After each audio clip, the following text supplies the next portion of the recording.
personally and really selfishly, I just don't want him forgotten. He worked too hard for it all to end in one day.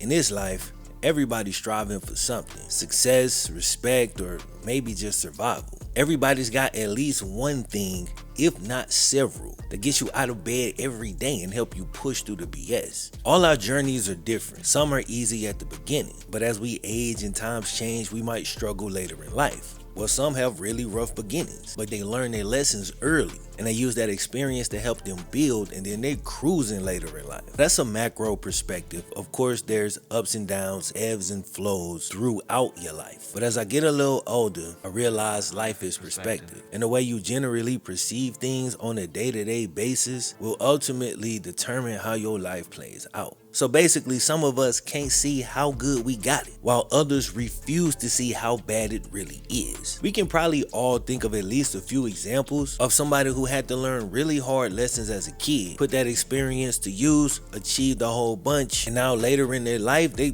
pretty much cruising. But what about the ones who have it rough at the beginning? They work and they pray and they take a lot of shit.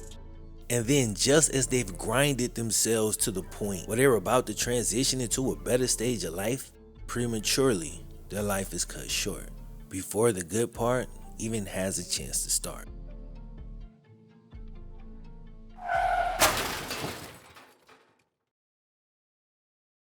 Let's take a quick break to thank today's video sponsor, BetterHelp. So the past 10 months or so have been rough on your boy. I've been dealing with some health issues, nothing life-threatening, but enough to affect my day-to-day life, and it's affected my work as well. I stayed pretty damn strong for a while, but about 6 months in, with symptoms bothering me every day and progressively getting worse, the constant physical pain and at the time the uncertainty started to get to me, and it really started affecting my mental state. All of a sudden, I ain't have my normal positive outlook. My patience was thinner. I felt like a whole different person. I've done therapy a couple of times in the past, but this time I didn't really make a decision, but I just never really ended up doing it. So while I didn't end up doing therapy this time, I used a lot of tools I've picked up from past therapy experiences. This includes BetterHelp and in-person therapy. And especially if you haven't tried it, I definitely recommend it. Now that I'm not like 1000% out the woods, but I'm feeling like myself again, thinking much more clearly, I think I probably could have cut my mental strife in half by using a service like BetterHelp, as opposed to letting my physical ailments kind of drag down my mental state with it. So if you find yourself in a similar situation, or you want to talk to a professional without meeting them in person, BetterHelp is a great option. They connect you with a licensed therapist who's trained to listen and give you helpful, unbiased advice. First, you go to their site and you can use my link, betterhelp.com/FlemLo, to get a discount on your first month. You answer a few questions, then they match you with a professional who's got experience helping people with struggles just like yours, and you can do it all from your phone or computer, phone call, video chat, or messaging. So you can choose whichever option makes you the most comfortable, and it's the easiest way to start talking to a therapist. You'll be matched with a therapist usually within 48 hours, so you can get started pretty fast. Let BetterHelp connect you with a therapist who can support you, all from the comfort of your own home. Visit betterhelp.com/FlemLo or choose FlemLo Wraps during the sign up. If you do either one of those, you'll get a special discount for your first month of service. Shout out once again to BetterHelp for sponsoring the video. Without further ado, it's time to jump back in. Brandon Burlsworth grew up in Arkansas throughout the 80s and the early 90s. And since Arkansas doesn't have an NFL team, high school and college ball are much bigger there. Now, Brandon was a chubby kid whose dad wasn't in his life, due mostly to his struggle with alcohol abuse. When Brandon was just 2 years old, his parents got a divorce, and having no dad at home didn't help with his early development. Now, Brandon did have his older brother Marty, but Marty was a whole 16 years older than Brandon. So this man was married and had a couple kids by the time Brandon was old enough to even play catch. Now, his brother, whether consciously or not, stepped in big time and became a father figure in Brandon's life. It wasn't his responsibility to raise his brother, but since his dad dropped the ball, Marty picked it up and ran with it. Brandon was actually a kid that nobody believed would even get to the point where he could play high school football. But this man stubbornly became completely fixated on forget high school. He wanted to play in college, and not just any college, his hometown Arkansas Razorbacks. Now in 2001, Jeff Kinley dropped a book called Through the Eyes of a Champion, the Brandon Burlsworth story. Then in 2016, the book was made into a movie, and the movie's called Greater, the Brandon Burlsworth story. Now the story is so good that the movie still hits, but at times, bro, the film does kind of come across a little cheesy. It's kind of got the vibes of like a Hallmark movie, but honestly, I get why the family went that route. They didn't want to turn the movie rights over to Hollywood execs who told the family they wouldn't have any say in how the movie turned out. So they worked with a smaller filmmaker, and the movie's rated PG, so it's probably closer to something like that Kurt Warner movie. I think it's still worth a watch for the story itself, but I got most of my information from articles online. But throughout the vid, you'll see some real clips and clips from the movie. Now, where was we at? Oh yeah, Brandon's dream to play at Arkansas. When he was a kid, his mom took him to the Razorback Stadium to watch the local high school play in the state title game. Despite Marty's best efforts, Brandon had never really been all that into sports. So imagine his mom's surprise when they sitting there in the Razorback Stadium watching his high school state title game. And Brandon turns to her and says, "I'll be here one day, Mom." Now in the moment, of course, his mom encouraged him. But in her mind, she's thinking it's probably just one of those things kids say. In the next couple of weeks, he'll be completely over it. And in a month, he probably won't even remember that he said that. But nah, man, from that day forward, every move he made, every step he took was in that direction, in pursuit of that goal. When he told people about the goal, he got a lot of funny looks, sometimes laughter, sometimes encouragement, but always with a side of doubt. One thing I try not to do when I'm telling the story, I try not to judge the people within the story's real-time reaction based on information that me as the storyteller am already privy to. I know what happens. At that point in time, like, they don't know what's gonna happen. So they react the way people do to information that seems unlikely. At this point in the story, when Brandon first started telling people that he was gonna grow up and play for the Arkansas Razorbacks, doubt was actually the reasonable response. Unless you just happen to be a person who's highly optimistic. Because at that time, he was a below average middle school player who wasn't a great athlete and didn't have a temperament for the sport. Here's a quote from his high school coach about his first impressions of Brandon when he first laid eyes on him as a high school freshman. He was slow, he was soft.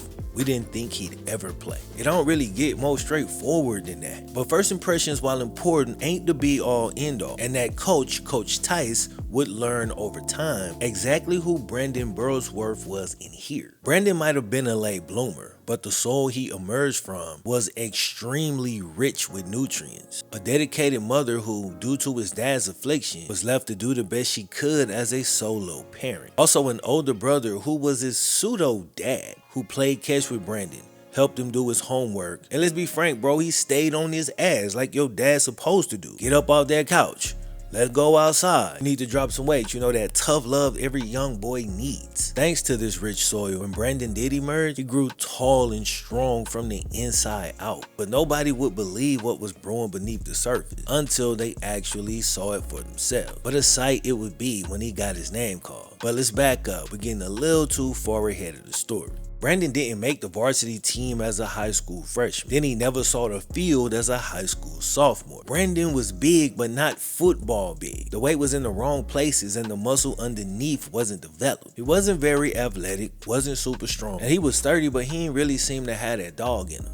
But he did have one major thing going for him physically. Dude was unbelievably durable and could recover super quick. This is a physical ability or a physical trait that, especially when you're young, is completely underrated. But having the ability to almost never get injured and recover from workouts really fast correlates really well with high potential. You can carve out a great sculpture from that type of block. When he was still a freshman, Brandon spoke with Coach Tice, who again was not the type to really mince words. Coach Tice told Brandon the same thing he told the world about Brandon. He was slow, soft, and he didn't think he'd ever play. This is where the rich soil comes in, right? Because instead of dropping his head, Brandon looked the coach in his eye, and he asked him if he can open the weight room for him every morning at 6. And like a lot of coaches, or at least the good ones, they may come across as AOs, but many of them mean well. They're just not gonna baby you and tell you what you want to hear. They're gonna challenge you, but they'll help you if you're willing to help yourself. So Coach Tice agreed to let Brandon in the weight room every morning. It was a slow process, but over the course of 2 years, Brandon slowly, steadily gradually got strong, got more control of his body, got in better shape. He'd recover quickly from the workouts and be ready to go again, but his body slowly adapted every single time. The summer after his sophomore season, Brandon hit a growth spurt. Couple that with the workouts that he'd been doing, and all the weight started to fall in place. He went from sitting on the bench as a sophomore to starting as a junior, to by the time he was a senior, he was playing both sides of the ball. Now, in the movie Greater, the film about Brandon's life, it was at this point that Brandon's coach got him an unofficial visit to his dream school, the Arkansas Razorbacks. But when Brandon gets there, he's told he isn't big enough. Now, mind you, Brandon's been working out like crazy up to this point. He lost a bunch of fat and replaced some of it with muscle. And if you saw the transformation, you'd probably be impressed. But if you only see the after picture, you think he's just not big enough. Brandon was told that he didn't have the size to play offensive line in the SEC, and that he should honestly consider a lower level of football, somewhere where he'd have an opportunity to get on the field. Some people might have been discouraged after a blow like this, but Brandon ain't hear rejection. All he heard was instruction. He wasn't big enough. Cool. He'd get bigger, and then he would finally accomplish his goal. But I want you to keep in mind, this is back in the 90s, and kids ain't have a nutritionist or YouTube videos to reference. Want to get bigger? Just lift and eat. But what should I eat? Yes. Over the course of the next year, man, Brandon ate everything, and he put on 60 pounds, most of which was just pure fat. He went from around 250 to about 310. And you could say this much about him, bro. The dude was dedicated. So he ate and he ate, and at 16 years old, fortunately for him, his body responded okay. And the weight actually helped him out during his senior year of high school, as he made All-State and played in the Arkansas All-Star game. From not playing as a sophomore to All-State as a senior, Brandon had already come a long way. But he wasn't looking back, man. Dude was looking up, following this North Star that he'd identified a long time ago. But despite all the work he'd put in on his body and all the beat downs he put on opposing teams, Brandon only got 2 scholarship offers. This next graduate has accepted a scholarship to play football at Arkansas Tech University. Brandon Burlsworth. Arkansas, his dream school, didn't offer him a scholarship, but they offered him a chance to join the team as a preferred walk-on. So basically, it's like they'll take you, but you're not a priority. But if you can pay for your schooling, you can walk on to the team. Now, this is where the story reaches a critical juncture. With dad not around and big bro raising 2 kids of his own, Brandon's mom wasn't in a position to pay for college. So preferred walk-on or not, no scholarship ultimately meant no Arkansas. But Miss Barbara Burlsworth had watched her son go from sitting on the couch eating cheesecake every day to actually reaching out for his dreams and going after that goal with everything that he had. Despite being fully extended and having that dream at his fingertips, Brandon needed that final boost just to get him in the door. Ask anybody who ever dunked a basketball and they'll tell you it's a big difference between grabbing the rim and actually dunking. You feel so close but still so far away. But sometimes all you need is the perfect alley-oop. Brandon's mom decided she was going all in for her son. With no help, she couldn't afford to send him to the school of his dreams. The dream that got him off the couch and had him make something of himself. And as a parent, to not be able to do that for your kids gotta hurt. So she played the only card that she had in her hand. She went down to the bank and took out a second mortgage on her home. She used the money to pay for 1 full year of college and to get Brandon a car so he can go back and forth. It was a perfectly placed lob, bro, just above the rim. Now all Brandon had to do, bro, was come through and finish. College is an interesting time in a young person's life. Most of the kids you meet are so happy to be from under their parents' rules that they use them first couple years like a pseudo vacation. You know what I'm saying? Like most of us kind of leaned into the freedom. But then there's those kids who seem like they locked in from day one. They're always serious, and at times they probably ruin your fun. But what most of us don't realize in those moments is that them or their parents probably went through hell just to get them there in the first place. So for them, they essentially on a mission. They got one chance to complete it and can't leave empty-handed. This was Brandon's reality. His mom put up her house. That's the equivalent of her betting it all on him. So for him, he couldn't take this opportunity in vain. When you strive so hard to get somewhere and then your family gotta fully extend themselves just to throw an alley-oop, you can't afford to miss the dunk. So you approach college with a different intensity. And like Denzel said, bro, I'm leaving here with something. You know what I mean? I'm from around the way. I'm leaving with something.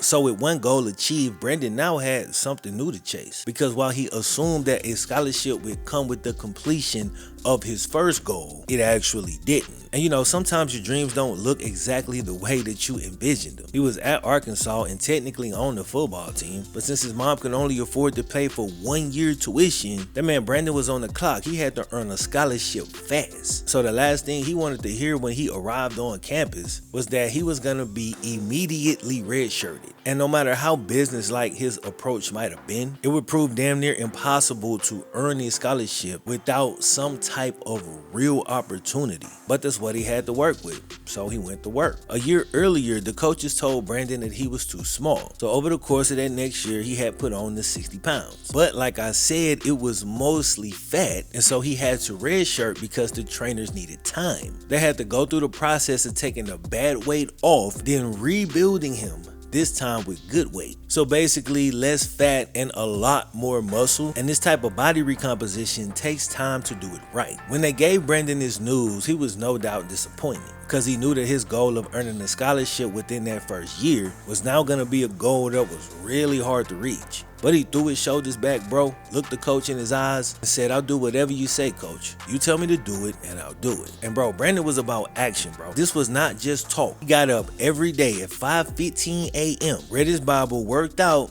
then went to class, got a lift in, weighed in, then he'd go do his running, drilled his footwork. Obviously, there's practice itself. Eat, study, go to bed, wake up, and do it again. Then every Sunday, which should have been his off day, he would drive 90 miles back home to take his mom to church. That whole thing I laid out, bro, he did that every week without fail, like clockwork. At first, this made making friends a little bit tough, because he didn't go to parties, didn't drink, didn't curse. But over time, as his teammates realized this wasn't an act, they grew to respect him, and some was even influenced by his discipline. This is one of those lessons that some of us learn way too late, and to be honest, bro, most people never learn this. It's because while it can be difficult to go against the grain, if you're doing it based on things you really believe and not just doing it to try to be a contrarian or whatever, gradually over time, people will respect you a hell of a lot more than those who just chase every trend or always go with the crowd and don't have a mind of their own. With that said, it can be a lonely road, so if you do take that path, be aware of that. By spring of Brandon's freshman year, dude went from 310 all the way back down to 256. Seemed like overkill to me for an offensive guard. Feel like some of that fat should have just been turned into muscle. And I feel like you can do that without getting that damn light. But you know, Brandon, he followed the diet to a T. Didn't skip nothing, didn't cheat nothing, and got the weight off like the coaches asked him. Then he had to shift his diet to put the weight back on, but this time he put it on the correct way. You know, lots of protein, whole foods, not a lot of processed stuff. Continuing to work out hard, but keeping your calories in a surplus. Using progressive overload in the weight room, gradually increasing weight and volume. Brandon impressed the coaches so much with his ability to follow instructions to a T and stay focused over a long period of time with no mental lapses. This is one of those things that sounds so simple, and technically it's simple, but it damn sure ain't easy. As a matter of fact, I believe the vast majority of us have good days and bad, and allow that to affect our consistency. Coaches loved his infectious attitude that inspired his teammates and his never-ending drive to get better and better. Then the miracle happened. Without playing a single snap, Brandon was awarded a full scholarship, which is really inspiring. I just love a story where somebody's opportunity was limited, but they completely maxed out the opportunity they had. His mom's gamble, his brother's support, and his discipline finally paid off. The kid who people thought would never even play high school football is now an Arizona Razorback scholarship player. All right, the dream had come true. He made it, so that's it. The dream had come true, but Brandon wasn't done. You see how much he did with a small opportunity. Now imagine what the hell he about to do with this one. As a redshirt freshman, he saw playing time in every single game, and by the time he was a sophomore, dude was a starter. By the end of his junior year, he was all SEC at right guard. The progression is just crazy impressive. At that point, the only thing slowing him down on the field was his bad vision. Dude needed glasses in the worst way. The trainer got his eyes checked and fitted him with a prescription. Then he handed Brandon a magazine and told him to pick out some frames. So in true Brandon fashion, dude picked the cheapest, and some said the ugliest frames in the book. And as you would expect, during the first few weeks that he was wearing these joints, cats was getting hella jokes off. But over time, these glasses became another thing about Brandon Burlsworth that a lot of his teammates might not have loved, but at the end of the day, they just had to respect. The frames he chose went from being quote unquote ugly to absolutely distinct, a part of his ethos. If he played in modern times, think about the NIL. He would get a crazy bag from one of these companies that sell frames.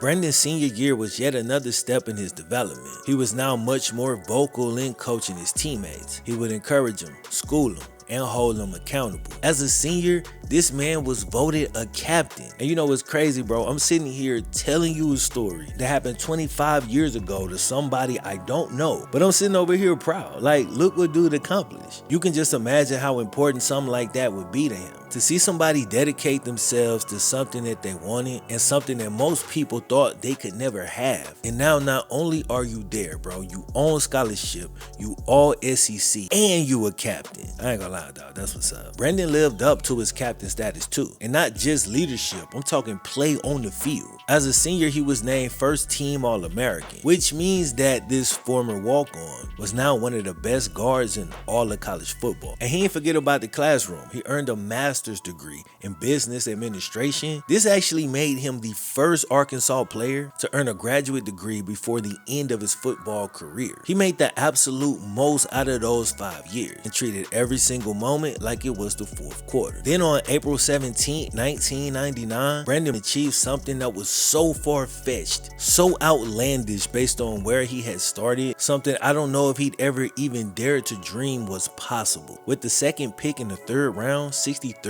overall, the Indianapolis Colts selected Brandon Burlsworth. Only 3 other guards were picked in front of him, and he barely had to wait for the third round to kick off. 6 days after being drafted, Brandon attended rookie minicamp where he impressed the Colts. He impressed them so much at this rookie minicamp that he was penciled in as a day one starter. The one-time late bloomer was now fully matured, and he was ready to walk into the league, bro, and start from day one. Funny enough, this wasn't something that he'd even achieved in high school or college, so this would be a first. He would be tasked with protecting a young Peyton Manning, which is obviously not a job that the Colts would take lightly. Everything up to this point had been such a slow grind. All of a sudden, everything was moving at warp speed. 6 days after being drafted, he was penciled in as a starter, and only 5 days after that, Brandon Burlsworth was dead. After minicamp, Brandon's mom and brother went to pick him up from the airport. He would only be home for a few weeks before training camp began. After this last trip back to Arkansas, he'd be moving to Indianapolis. His mom, brother, and his brother's family were all gonna move with him. Before he left town, he made one last trip to Fayetteville, which is where Arkansas's campus is located. He went to spend some time with his teammates, especially the young guys. After all, he had been the captain. He wanted to show that nothing had changed. Every Sunday throughout his whole college career, he made the trip from Fayetteville back to his hometown. 90 minutes both ways every single week, just so that he could take his mom to church. But after visiting with his teammates, he hopped on the road one final time to make that drive, and he insisted on leaving back out the same day so that he can attend evening church service one more time with his family. But sadly, Brandon never made it back. During this drive, he collided with an 18-wheeler. Right there in that moment, he died on impact.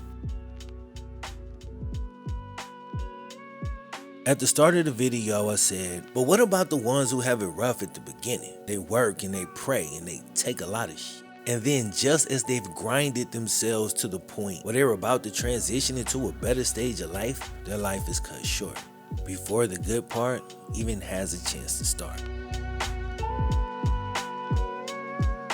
But I also realize life is perspective. So let's shift the paradigm by asking a really important question. Which part of life is the quote-unquote good part? And I'm aware that your current mental state could affect how that question hits your ears. So maybe I should rephrase it. Which part is the bad part? I often think back on the toughest times in my life, and all I remember is the things that I learned, the strength that I found, the connections that was formed during them hard times, the people that supported you then, maybe those struggles, you know what I'm saying? The whole difficult process was actually the good part all along.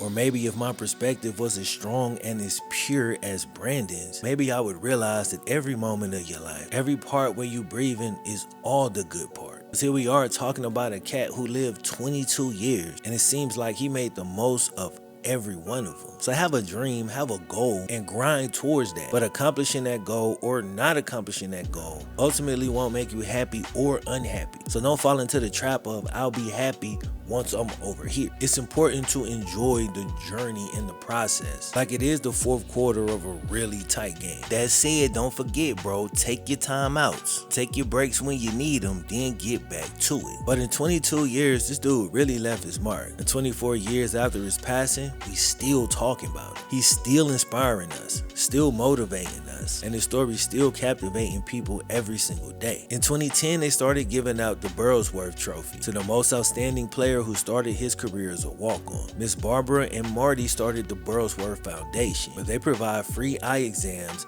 and free glasses to low-income kids in the Arkansas area. And something really dope they do, they reserve 30 tickets for disadvantaged kids who never attended an Arkansas game. It's dope because they get to visit the place that sparked Brandon's ambition. Maybe for some of them, it'll spark something inside them as well. Everybody loves natural talent and wild plays and highlights, but I'll stand by this, the best stories come for those that had to grind. Cats who didn't have it handed to them, but they reached out and snatched it and left a legacy of inspiration for all the underdogs.